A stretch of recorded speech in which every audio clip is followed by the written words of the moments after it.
Hazards at workplaces, employer and employee safety obligation. Every workplace has hazards. A workplace hazard is anything that has the potential to cause harm to a person. Hazards in the workplaces should be identified and the risk of the hazard causing an injury should be determined. Employer duty is to protect the health, safety and welfare of the employees and other people who might be affected by the hazards. This means that making sure that workers and others are protected from anything that may cause harm, effectively controlling any risk of injury or health that could arise in the workplace. What do you understand by the term hazard? A hazard is any source of potential damage and adverse health effect on someone under certain conditions at work. A hazard is a situation that possesses a level of threat to life, health, property or environment.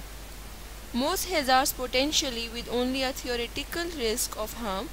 However, once a hazard becomes active, it can create an emergency situation. Identification of hazard risk is the first step in performing a risk assessment. Basically, a hazard can cause adverse effects. How to identify hazards? The goal of hazard identification is to make the workplaces and employees safe as possible. The identification of the hazards in all aspects of work should be approached by walking around the workplace and looking at what could cause harm. Consulting workers about any problems they have encountered. For each hazard, it is important to be clear and about who could be harmed. It will help to identify the best way of managing the risk. It is an ongoing program that including hazard identification, reporting, analysis and control. Now, let us study the factors that are contributing to hazards at workplaces. People. The action of people take or don't take can create hazards in the workplace. Process. People design process. Process means how tasks are done. Improving process can mean improving safety. Equipment. Look for unsafe or unhealthy condition with tools and machine and properly fitted personal protective equipment, the proper tool for the job. Materials. Improper handling or wrong type of material products can also cause hazards. Environment. The condition of work area, temperature, overcrowding, dirty, poor lighting or ventilation. Hazard reporting.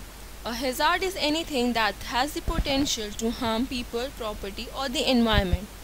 The first step is to control hazard and the risk associated with them is identification of the hazards. Reporting of hazards in the workplace to management is a key strategy in the implementation of effective health and safety system. Employers must have a way for workers to report hazards and a way for supervisors and the employer to follow up on them. Workers must report workplace hazards even if they are not sure whether it's a real hazard or not. Reporting is a part of the internal responsibility system. Everyone shares in the responsibility for identifying, reporting and controlling hazards. Moving further, what are the employer and employee safety obligations? Controlling a hazard requires us to analyze and understand its meaning, which we can write procedure to work safely around it. Work together on an analysis and safe work procedure for that task. And the factors are: select the item process that need to be analyzed, break it into a sequence of steps, watch an experienced worker to do that task, identify immediate or potential hazards at each step, decide on hazard control and put them in place, write the steps in a safe work procedure and train workers. What are the health and safety issues for carpenters? The woodworking industry has one of the highest accident rates in manufacturing and most of which are caused by contact with moving machinery. Carpenters face their own unique set of occupational hazards. Wood dust can cause serious health problems. It can cause asthma, exposure to loud noise from machinery and tools. Chemical solvents can also lead to allergic reactions or respiratory problems. Risk of pain or injury from working in awkward position and performing repetitive tasks or lifting. Extreme temperature when working outdoors. Risk of eye injury from flying particles and shift work or extended working days. There are three parts of hazard control. After hazards has been identified, reported and analyzed, it is necessary to control it, and they can only be placed in three ways: at the source, at the hazard itself, eliminate, substitute or isolate it; along the path, barriers between the worker and the hazard; at the worker him or herself, often something worn. What are the responsibilities of employer? It is necessary to provide a workplace free from serious recognized hazards and comply with standard rules and regulation issues under Occupational Safety and Health Administration Act. Make sure employees have used safe tools and equipments. Use color codes, posters, labels or signs to warn employee of potential hazards. Employer must provide safety training in a language and vocabulary workers can understand.